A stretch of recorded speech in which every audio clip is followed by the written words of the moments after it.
ಕರ್ನಾಟಕಕ್ಕಾಗಿ 3 ದಿನದ ಉಪವಾಸ ಪ್ರಾರ್ಥನೆ. ಹಲವಾರು ಜಿಲ್ಲೆಗಳು, ಲೆಕ್ಕವಿಲ್ಲದಷ್ಟು ಹಳ್ಳಿಗಳು ಮತ್ತು ರಕ್ಷಣೆಯ ಅವಶ್ಯವಿರುವ 6.5 ಕೋಟಿಗಿಂತ ಹೆಚ್ಚು ಆತ್ಮಗಳು ಇರುವಂತ ಕರ್ನಾಟಕ ರಾಜ್ಯಕ್ಕಾಗಿ ಪೌಳಿಯ ಒಡಕಿನಲ್ಲಿ ನಿಂತು ನಾವು ಪ್ರಾರ್ಥಿಸುವಾಗ ನಮ್ಮೊಂದಿಗೆ ಸೇರಿಕೊಳ್ಳಿರಿ.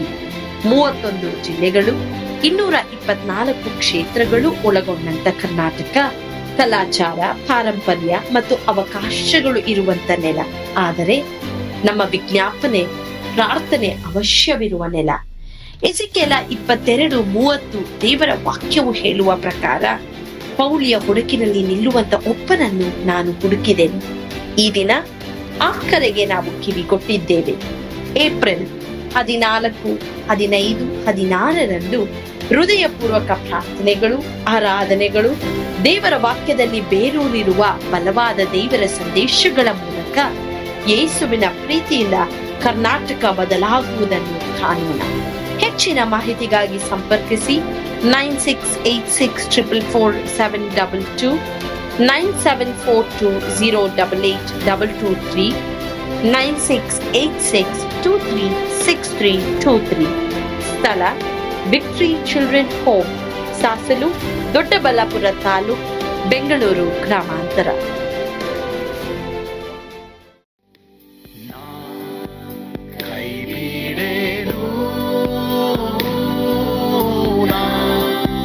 ಕೈಬಿಡೇನು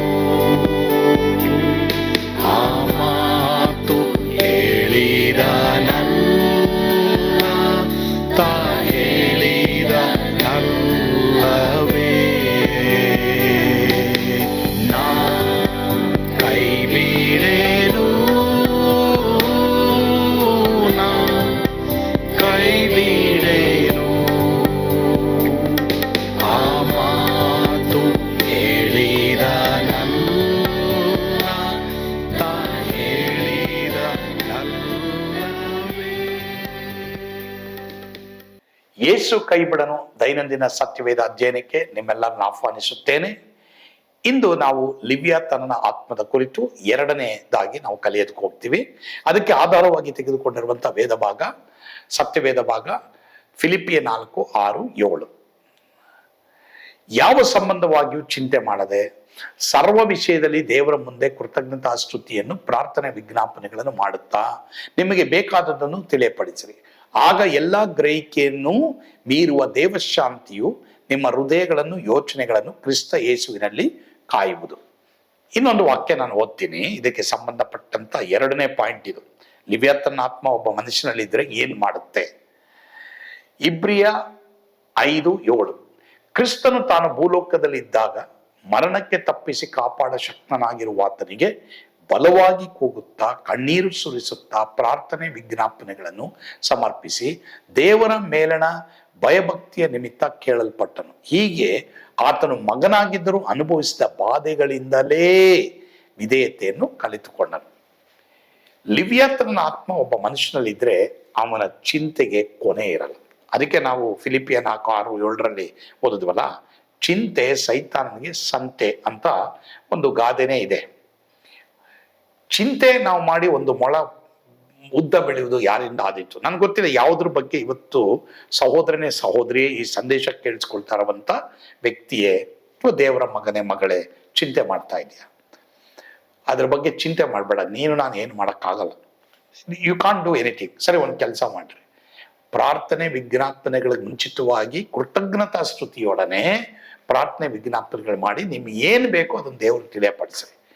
ಆವಾಗ ನಿಮ್ಗೆ ಮೊದಲನೇದಾಗಿ ಸಮಾಧಾನ ಬರುತ್ತೆ. ಅಲ್ಲಿಗೆ ನಮಗೆ ಅರ್ಥ ಆಗೋದೇನು? ಲಿವ್ಯಾತನ ಆತ್ಮ ಇದ್ರೆ ನಮ್ಮ ಹೃದಯದಲ್ಲಿರುವಂಥ ಸಮಾಧಾನ ಆಚೆ ಹೋಗುತ್ತೆ, ಅಸಮಾಧಾನ ನಮ್ಗೆ ಉಂಟಾಗುತ್ತೆ.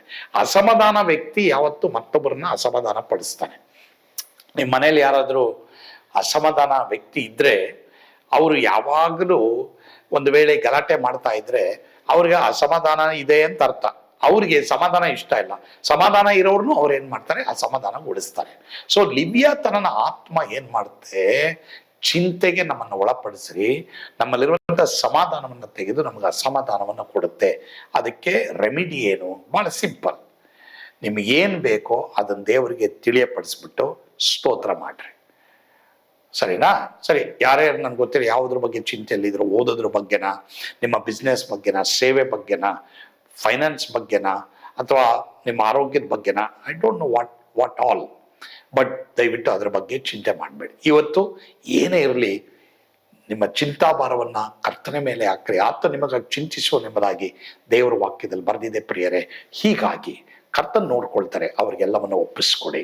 ಕರ್ತನ ಖಂಡಿತವಾಗಿ ನಿಮ್ಮನ್ನ ಆಶೀರ್ವದಿಸಲಿ, ನಿಮ್ಮ ಚಿಂತೆನೆಲ್ಲ ನೀಗಿಸ್ಲಿ. ಅನುದಿನವೂ ನಮ್ಮ ಭಾರವನ್ನು ಕರ್ತನ ಹೊರ್ತಾರೆ, ಅದಕ್ಕಾಗಿ ಸ್ತೋತ್ರ. ಆ ಚಿಂತೆ ನಿಮ್ಮಿಂದ ಹೋದ್ರೆ ಅಲ್ಲಿವ್ಯ ತನ್ನ ಆತ್ಮ ನಿಮ್ಮನ್ನು ಬಿಟ್ಟು ಹೋಗುತ್ತೆ, ಸಮಾಧಾನ ನಿಮ್ಮಲ್ಲಿ ಪ್ರವೇಶ ಮಾಡುತ್ತೆ. ಸರಿ, ಅದಕ್ಕೇನ್ ಮಾಡ್ಬೇಕು? ಬಹಳ ಸಿಂಪಲ್. ಯೇಸುವೆ, ನನಗೆ ಈ ನೀಡಿಕೆ ಇದೆ, ನಿನಗೆ ಒಪ್ಪಿಸ್ತಾ ಇದ್ದೀನಿ, ನಾನು ಚಿಂತೆ ಮಾಡಲ್ಲ, ಸ್ತೋತ್ರ ಮಾಡ್ತೀನಿ. ನಿಮಗೆ ಆಟೋಮೆಟಿಕ್ ಆಗಿ ಏನೋ ಒಂದು ಸಮಾಧಾನ. ಆ ಸಮಾಧಾನ ಎಲ್ಲಿಗೆ ನಡೆಸ್ತದಂದ್ರೆ ದೇವ್ರು ಏನೋ ಒಂದು ಕಾರ್ಯ ಮಾಡ್ತಾನೆ. ಚಿಂತೆ ಇದ್ರೆ ದೇವ್ರ ಕಾರ್ಯ ಮಾಡೋಕ್ಕಾಗಲ್ಲ. ಯಾಕಂದ್ರೆ ಚಿಂತೆ ಏನ್ ತೋರಿಸ್ತದೆ ಗೊತ್ತಾ? ನನ್ನ ಪ್ರಾಬ್ಲಮ್ ನಾನೇ ಸಾಲ್ವ್ ಮಾಡ್ಬೋದು ಅಂತ. ಬಟ್ ಸಮಾಧಾನ ಇದ್ರೆ ಸಮಾಧಾನದ ಪ್ರಭು ಯೇಸು ಸಾಲ್ವ್ ಮಾಡ್ತಾರೆ. ಸರಿನಾ? ಕರ್ತನ ಬಳಿಗೆ ಬರೋಣ. ಕರ್ತನ ವಾಕ್ಯದ ಮೂಲಕ ನಿಮ್ಮನ್ನು ಆಶೀರ್ವಾದ ಮಾಡಲಿ. ಆಮೇಲೆ ಪ್ರಾರ್ಥಿಸೋಣವಾ? ನಮ್ಮನ್ನು ಬಹಳವಾಗಿ ಪ್ರೀತಿ ಮಾಡಿದಂತ ನಮ್ಮ ಸ್ವರ್ಗೀಯ ತಂದೆ ಆದವರೇ, ನಿಮಗೆ ಸ್ತೋತ್ರ. ಈ ದಿನ ನಮ್ಮೊಂದಿಗೆ ನೀವು ಮಾತನಾಡಿದಕ್ಕಾಗಿ ಸ್ತೋತ್ರ. ಅಪ್ಪ ತಂದೆ ಆದವರೇ, ನಮ್ಮೆಲ್ಲರನ್ನು ಬಲಪಡಿಸು. ಯಾರ್ಯಾರಿಗೆ ಇವತ್ತು ಯಾವ್ಯಾವ ವಿಷಯದಲ್ಲಿ ಚಿಂತೆ ಇದೆ, ಆ ಎಲ್ಲ ಚಿಂತೆಗಳನ್ನ ಅವ್ರಿಗೆ ನೀಗಿಸಿ ಸಮಾಧಾನವನ್ನು ನಿನ್ನ ಮಕ್ಕಳಿಗೆ ಕೊಟ್ಟಿದ್ದಕ್ಕಾಗಿ ಸ್ತೋತ್ರ. ಯೇಸುವಿನ ಹೆಸರಿನಲ್ಲಿ ಪ್ರಾರ್ಥಿಸ್ತೇವೆ ದೇವರೇ, ಆಮೇನ್. ಕರ್ತನು ತಾನೇ ನಿಮ್ಮೆಲ್ಲ ಆಶೀರ್ವಾದ ಮಾಡಲಿ, ಚಿಂತೆಯನ್ನ ತೊಲಗಿಸ್ಲಿ, ಸಮಾಧಾನ ನಿಮ್ಮ ಹೃದಯದಲ್ಲಿರಲಿ. ಕರ್ತನ ಸಮಾಧಾನದಲ್ಲಿ ನೀವು ಆಶ್ರಯಗೊಳ್ಳ್ರಿ. ಆಮೇನ್. ಸ್ವರ್ಗದಾನಂದ ನಿಮ್ಮ ಮನೆಯನ್ನು, ನಿಮ್ಮ ಹೃದಯವನ್ನ ತುಂಬಿ ತುಳುಕಲಿ. Amen. God bless you.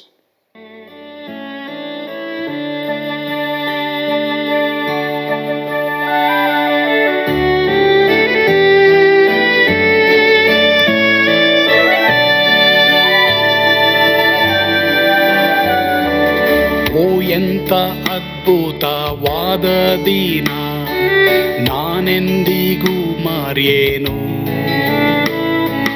ಪಾಪಂಧಕಾರದೊಳ್ ಅಲೆದೇನ, ರಕ್ಷಕನ ಕಂಡೇನು. Komala ಕರುಣೆಯುಳ್ಳ Yesu N ಕೊರತೆ ನೀಗಿದ. ಕತ್ತಲೆ ಹೋಯಿತು, ಜ್ಯೋತಿಯು ಮೂಡಿತು, ನಾನೀಗ ಧನ್ಯನಾದೆ. ಸ್ವರ್ಗದ ನಂದ ಎನ್ನಾತ್ಮ ತುಂಬಿತು, ಶಿಲುಬೆನಾದ ಎನ್ ಸ್ವಸ್ಥ ಕೈದನು. ಎನ್ ಪಾಪ ತೋಳೆದ, ಈರುಳ ದಿನಕ್ಕೆ ತಿರುಗಿದ. ಸ್ವರ್ಗದ ನಂದ ಎನ್ನಾತ್ಮ ತುಂಬಿತು.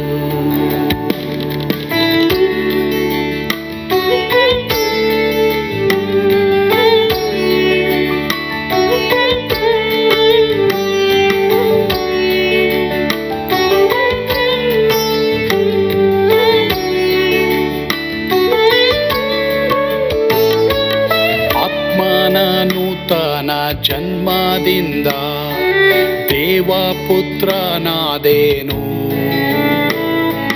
ನೀತಿ ನಿರ್ಣಯವ ಹೊಂದಿದೇನು, ಭಾಗ್ಯವಂತನಾದೇನು. ಪಾಪಾತ್ಮನಾಗಿ ನಾ ಬಂದಾಗಲೇ ಆಶೀರ್ವಾದ ಸಿಕ್ಕಿತು. ಕೃಪೆಯ ಮೂಲವೇ ರಕ್ಷಣೆ ಹೊಂದಿದೆ, ಸುನಾಮ ಕೊಂಡಾಡುವೆ. ಸ್ವರ್ಗದ ನಂದ ಎನ್ನಾತ್ಮ ತುಂಬಿತು, ಶಿಲುಬೆನಾದ ಎನ್ ಸ್ವಸ್ಥ ಕೈದನು.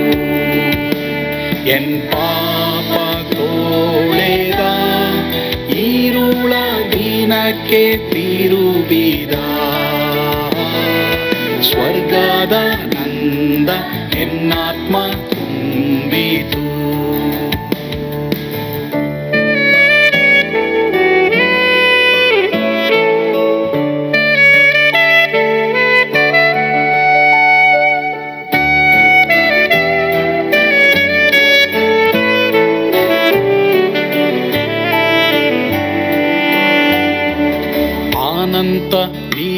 ನಿರೀಕ್ಷೆ ಏನಾಗಿದೆ, ಕಾಲವು ತೀರಲಾಗಿ ಸ್ವರ್ಗದ ಭವ್ಯ ಬಿಡಾರದಲ್ಲಿ ನಿತ್ಯವಾಗಿ ಇರುವೆ. ಶಿಲುಬೆ ನನಗೆ ಆಶ್ರಯವೇ, ನಂಬಿಕೆಗಾಧಾರವೇ. ನಿತ್ಯ ಐಶ್ವರ್ಯವ ದಿವ್ಯಾಶೀರ್ವಾದವ ಕರ್ತ ಇವನೇ ನಗೆ. ಸ್ವರ್ಗದ ನಂದ ಎನ್ನಾತ್ಮ ತುಂಬಿತು,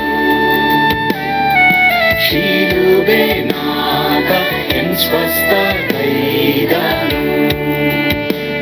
ಎನ್ ಪಾಪ ತೋಳೆದ ಈರುಳ ದಿನಕ್ಕೆ ತಿರುಗಿದ.